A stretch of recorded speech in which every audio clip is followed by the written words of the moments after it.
Hello मेरे बच्चों, नमस्कार। पुरानी क्लास में मैं सुनील आपका हार्दिक स्वागत एवं अभिनंदन करता हूँ।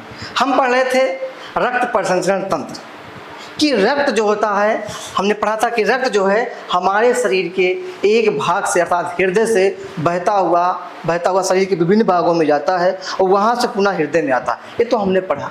अब जाता तो है, लेकिन किसके माध्यम से जाता है? जैसे सपोर्ट करिए कि बिजली तो आती है, तो बिजली कहीं थर्मल पावर से हमारे घरों तक पहुंचती है, तो किसके माध्यम से पहुंचती है? तो आपका उत्तर होगा कि सर तारों के माध्यम से पहुंचती है। तो क्या हमारे शरीर में भी तार है? इसका उत्तर है नो। तो रक्त के द्वारा जो ब्लड होता है शरीर के विभिन्न भागों में किसके माध्यम से पहुंचता है, और अशुद्ध रक्त किसके माध्यम से वापस हमारे हृदय में आता है? इसी टॉपिक को आज हम लोग बहुत ही डिटेल से, बहुत ही सरल तरीके से पढ़ेंगे। तो आप हमारे साथ अंत तक बने रहें, कॉपी कलम लेके बैठे। एक क्लास आपके लिए बहुत ही अच्छा होने वाला है, क्योंकि आज हम पढ़ने वाले हैं रक्त वाहिनियों या मानव रुधिर वाहिनियां, जिसमें हम पढ़ेंगे धमनी, शिरा और केशिकाओं। धमनी में क्या अंतर है, शिरा में क्या, दोनों में क्या अंतर है, केशिकाओं का काम क्या है, इस तीनों के बारे में हम बहुत ही आसान तरीके से पढ़ते हैं। तो हम शुरू करते हैं। हम पढ़ रहे थे, आपको हमने बताया था कि हम लोग क्या पढ़ रहे थे, रक्त वाहिनी क्या पढ़ रहे थे हम लोग कि रक्त परिसंचरण तंत्र में रक्त को पढ़े हमने कि रक्त क्या है, कैसे बना हुआ होता है, कितने प्रकार का होता है, और इसके बाद किसका क्या कार्य है। हमने हृदय के बारे में कल की क्लास में पढ़ा कि हृदय किस प्रकार से ये पूरे ब्लड को, अशुद्ध रक्त को, शुद्ध रक्त को किस प्रकार से वो भेजता है। कौन हमारे दाहिनी तरफ जो वाल्व होता है उसका क्या नाम होता है, बाईं तरफ का जो वाल्व होता है अलिंद और नीले के बीच उसका क्या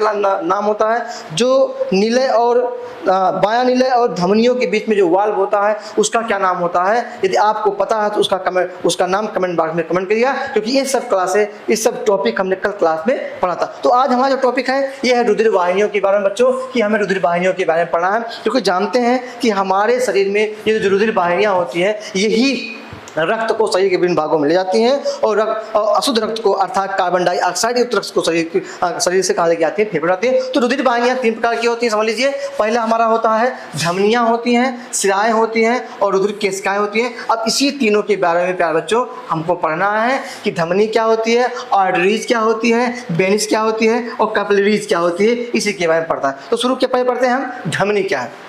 देखिए, पहली बार हमने तो बताया था आपको कि धमनी जो होता है इसमें शुद्ध रक्त बहता है। धमनी हृदय से शुद्ध रक्त शरीर के विभिन्न भागों में ले जाती है। वहाँ हमने आपको पल्मोनरी धमनी के बारे में बताया था कि पल्मोनरी धमनी जो है वो उसमें अशुद्ध रक्त बहता है। इसी प्रकार शिराओं में अशुद्ध रक्त बहता है। अशुद्ध माने गंदा रक्त नहीं होता प्यारे बच्चों, अशुद्ध मतलब होता है कार्बन डाइऑक्साइड युक्त बहता है। और अब कैपिलरीज का काम क्या है, अर्थात केशिकाओं का काम क्या है, रुधिर केशिकाओं, इसके बारे में हम पढ़ते हैं। समझते हैं कि हृदय से शुद्ध ऑक्सीजन युक्त रक्त अंगों तक ले जाती है। इनकी दीवारें मोटी, पेशी और लचीली होती हैं, जो उच्च दाब सह सकती हैं।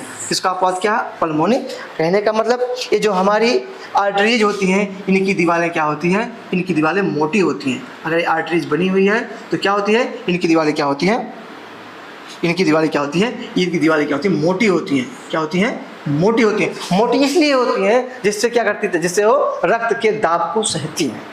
दूसरी बात क्या है, वेनिस, शिराएं, अंगों से अशुद्ध रक्त, अशुद्ध रक्त का तात्पर्य क्या है, कार्बन डाइऑक्साइड युक्त रक्त एकत्र कर हृदय तक लाती हैं। इनकी दीवारें पतली होती हैं, गुहा चौड़ी होती है। अर्थात ये देखिए, ये जो हमारा ये है धमनी, धमनी की जो गुहा होती है, व्यास इसके अंदर का ये पतला होता है, इसकी दीवारें मोटी होती हैं।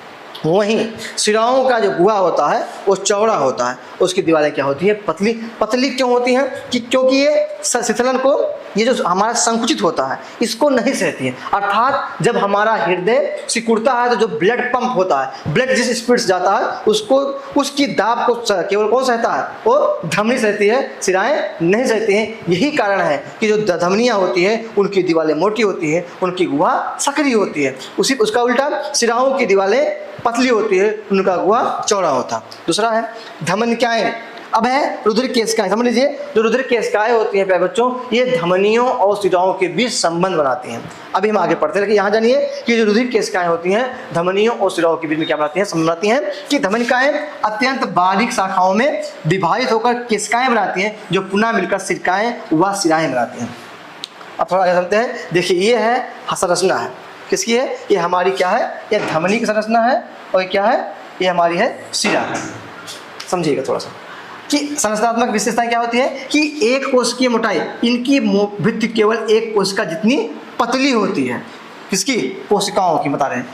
जो जल गैसों एवं पोषक तत्वों के लिए पूरी तरह पारगम होती है। जो केशिकाएं होती हैं यही धमनियों में जो पोषक तत्व होता है उसको क्या करती हैं? सोखती हैं। इसलिए इनकी मोटाई जितनी मोटी कोशिका होती है इसकी मोटाई इतनी होती है। फिर है ये इनका जो व्यास होता है, किसका? हमारे केशिकाओं का जो व्यास होता है, वाहिकाओं का व्यास सबसे मोटा 1 सेंटीमीटर तथा सबसे पतला 0.01 मिलीमीटर तक होता है। अब क्या है? आरबीसी का एक एक करके बहना। व्यास इतना पतला होता है कि लाल रुधिर कणिकाएं इनमें एक पंक्तिबद्ध होकर आगे बढ़ती हैं। इसमें ब्लड कैपिलरीज में आगे देखते हैं थोड़ा सा। देखिए क्या है? पदार्थ और किस प्रकार से पदार्थ और गैसों का आदान प्रदान होता है केशिकाओं के द्वारा। धमनियां हमने बताया कि धमनियों का व्यास उनका व्यास पतला होता है, मोटी होती है। अब किस प्रकार से हमने बताया कि जो कैपिलरीज होती हैं वो धमनियों और सिराओं के बीच संबंध स्थापित करती हैं। अब क्यों करती हैं? क्योंकि जो आपके धमनियों में जो ब्लड बहता है, शुद्ध रक्त बहता है, उसको क्या करती है? उसमें से जो ऑक्सीजन होता है उसको सोखती हैं, उसमें पोषक पदार्थों को सोखती हैं। और उसके विपरीत में जो कोशिकाओं के द्वारा दिया हुआ कार्बन डाइऑक्साइड वह अन्न वो क्या करती हैं? उस सिराओं को क्या करती है? वो देती हैं। कहने का मतलब दोनों में क्या करती है बच्चों? ये संबंध स्थापित करती है। कौन? कैपिलरीज। क्या कर रहा है कि पोषक तत्व व जल, घुलित खाद्य पदार्थों, पानी एवं आवश्यक अणुओं का आदान प्रदान केशिका रक्त और ऊतक कोशिकाओं के बीच होता है। फिर है देखिए आरबीसी आपका है। फिर क्या है कि फेफड़ों में गैस विनिमय, जो फेफड़ों की कोशिकाओं में में रक्त और वायु के बीच ऑक्सीजन, जो हमने बताया कि ये ऑक्सीजन को ग्रहण करती हैं और उसको क्या करती है? तो उसके बाद प्लस में क्या करते हैं? कार्बन डाइऑक्साइड छोड़ने की क्रिया होती है। अपशिष्ट पदार्थों को भी क्या करते हैं? बाहर निकालते। कौन? कोशिकाओं में उत्पन्न उपापचयी अपशिष्ट केशिकाओं के माध्यम से निष्कासन है तो क्या होता है? बाहर बह जाता है। तो एक केशिकाओं के बारे में पढ़ा कि केशिकाएं जो ब्लड कैपिलरीज होती हैं इनका कार्य क्या होता है। आगे देखते हैं। आगे क्या है? हृदय कार्बन आयन संतुलन क्या है कि हृदय किस प्रकार से आयन को संतुलित करता है। आवश्यक आयन क्या है? हृदय की समान सक्रियता है तो सोडियम, कैल्शियम और पोटेशियम आयनों का संतुलन आवश्यक है। और जब आपके ब्लड में इनकी कमी होती है तभी हमें हृदय से संबंधित रोग होता है। अब हृदय संबंधित जो रोग होते हैं उसको हम अगली क्लास में पढ़ेंगे कि ये हार्ट अटैक क्या होता है, मतलब कार्डियक अरेस्ट क्या होता है, ब्लॉकेज कैसे होते हैं, इसको हम कल अगली क्लास में पढ़ेंगे। पोटेशियम आयन का प्रभाव। पोटेशियम आयनों की वृद्धि से हृदय की स्पंदन शक्ति क्षीण एवं शिथिल हो जाए। समझिएगा, जब शरीर में पोटेशियम आयन कम हुई तब भी दिक्कत होता है हृदय के लिए, और जब पोटेशियम आयनों की अधिकता होती है तो स्पंदन जो शक्ति होती है, जो हमने कल पढ़ा था लब डब की जो आवाज आती है, स्पंदन शक्ति को क्या होती है? क्षीण होती है। कैल्शियम मृत्युजय।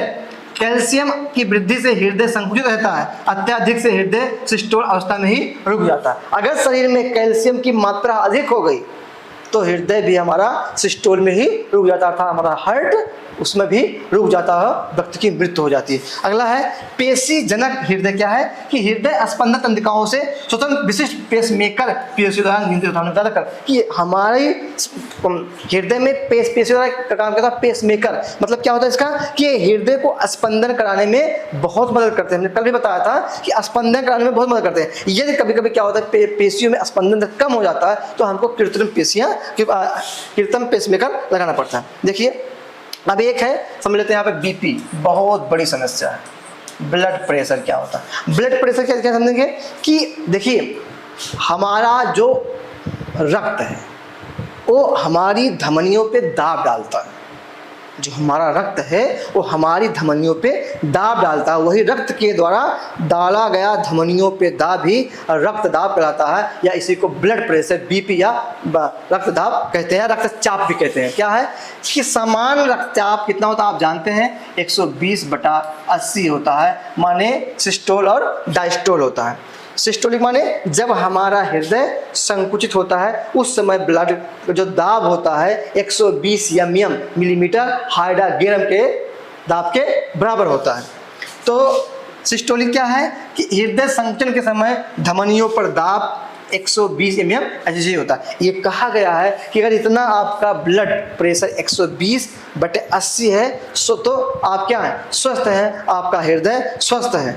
आपके हृदय को कभी भी कोई परेशानी नहीं है, वो आराम भी कर रहा है, क्योंकि आप जानते हैं कि हमारा हृदय एक स्पंदन दो स्पंदनों के बीच में कुछ मिली सेकंड क्या करता है, आराम भी कर लेता है। लेकिन यदि आपका ब्लड प्रेशर बढ़ा, ब्लड प्रेशर बच्चों बढ़ता कैसे, आपके अंदर चिंतन हो, आपके शरीर में कुछ लिपिड होते हैं, जैसे आपका कोलेस्ट्रॉल हुआ, ट्राइग्लिसराइड हुआ, ठीक, या आप ठीक, इसके कारण क्या होता है, धमनियाँ सिकुड़ जाए, तब उस समय हृदय को हमारे अधिक दाब लगा के ब्लड को फेंकना पड़ता है, जिससे क्या होता है, ब्लड क्या होता है, वो दाब बढ़ जाता है, इसी को ब्लड प्रेशर कहा जाता है। डायस्टोलिक क्या होता है, 80 mm में हृदय का एक हृदय जब ये संकुचित हुआ तो ये क्या हुआ, 120 है। जब हृदय हमारा फैला तो कितना है, फैलने वाला क्या होता है, शिराओं के द्वारा क्या होता है, ब्लड क्या होता है, ब्लड हमारे हृदय के दाहिनी भाग में आता है। अब क्या है, मापे क्या जानते हैं, हृदय को रक्तचाप मापने है तो स्फेग्नोमैनोमीटर मशीन का प्रयोग किया जाता है। इससे क्या बताता है, ये बता देता है कि हृदय क्या है, कि आपका बीपी ब्लड प्रेशर कितना है। अब एक चीज़ यहाँ थोड़ा समझ लीजिए आप लोग कि आप दिमाग में आता है कि ब्लड प्रेशर क्या दिक्कत है। जैसे मान लीजिए आप इंजन चल रहा है, इंजन चल रहा है और इंजन से पाइप जुड़ी हुई है, इंजन चल रहा है, मान लीजिए यहाँ पे कोई इंजन है, पंपी सेट यहाँ पे चल रहा है और यहाँ से पाइप जुड़ी हुई है इसे और पानी फेंक रहा है। अभी जा करके आप पाइप पे खड़े हो जाए, आप देखेंगे उस समय इंजन की स्पीड बढ़ जाती है, या कभी कभी आप खड़े हो गए, होता क्या, कभी कभी या तो यहाँ से जो पाइप बांधा गया है ये फेंक देता है। अगर आपने बहुत जकड़ के बांधा है तो क्या होता है, आपकी पाइप फट जाती है, और अगर पाइप भी मजबूत है, नहीं फट रही है, तो इस स्थिति में क्या होता है, इंजन बंद हो जाता है। बस ठीक इसी प्रकार प्यारे बच्चों हमारा हृदय भी काम करता है कि हृदय यदि सामान दाब से वो ब्लड को पंप कर रहा है तो हृदय में कोई व्याधि कब होती है, जब धमनियों में, कैपिलरीज़ में कहीं कोलेस्ट्रॉल जमा हो जाता है, फैट जमा होने लगता है, तो जो ये सकरा रहा है, जो ये आपका धमनियों में ब्लड बह रहा है, ये ब्लड बड़ा पता लगा यहाँ पे कोई आके जमा हो गया। अब उस स्थिति में क्या होता है, उतनी स्पीड से ब्लड नहीं जा पाता है, और होता क्या है, उस स्थिति में आपके हार्ट को ज़्यादा दाब लगा करके क्या ब्लड को फेंकना पड़ता है। होता कभी कभी क्या, जब हमने इंजन क्या होता है, या तो आपकी नसें ब्लॉक हो जाती हैं, या कभी कभी जहाँ पतली नसें होती हैं वो फट जाती हैं, या होता क्या है, जब बहुत ज़्यादा हृदय को हमारे प्रेशर देना पड़ता है तो क्या होता है, कभी कभी हृदय हमारा बंद हो जाता है, रुक जाता है, इसी को हार्ट अटैक कहते हैं, कार्डियक अरेस्ट करते हैं। और इसी प्रकार आपका यदि बीपी लो है, ये जो बीपी 120/80 है, ये कम है, मान लीजिए 90 और ये 60 है, इसका मतलब क्या है, आपके अंगों को जो आंतरिक अंग है उनको सही मात्रा में ऑक्सीजन नहीं मिल पा रहा है। क्यों नहीं मिल पा रहा है, क्योंकि जिस मात्रा में उनको ऑक्सीजन चाहिए उस मात्रा में ब्लड हृदय पंप ही नहीं कर पा रहा है। तो इस स्थिति में क्या होता है, आपके आंतरिक अंग को जब ब्लड नहीं मिल पाता है तो अब क्योंकि हृदय की जो क्लोनरी धमनी होती है उसको क्या मिलता है, रक्त मिलता है, ब्लड मिलता है, जब उसको भी नहीं मिलता उस स्थिति में क्या होता है, आपका बीपी लो होता है, उस स्थिति में क्या होता है, हृदय अचानक क्या होता है, बढ़ जाता है, उस स्थिति में व्यक्ति की क्या होती है, मृत्यु हो जाती है। तो ये बीपी है, इसका एक ही उपाय है, आप स्वस्थ रहें, बीपी टेंशन मुक्त रहें, व्यायाम करें, हमें जो भी खाना खाएं फास्ट फूड के खाने पे हमें रोक लगाना चाहिए, और हमें अच्छी दिनचर्या जीनी चाहिए। तो इस प्रकार से अगर हम करेंगे तो धूम्रपान हम ना करें, इस प्रकार अगर हम रहेंगे तो हमारा हृदय स्वस्थ रहेगा और हमारा बीपी स्वस्थ रहेगा। जब बीपी स्वस्थ रहेगा तो हमें कोई भी व्याधि, हृदय संबंधी कोई भी रोग नहीं होगा। तो आज के लिए इतना ही, आपको बहुत बहुत धन्यवाद।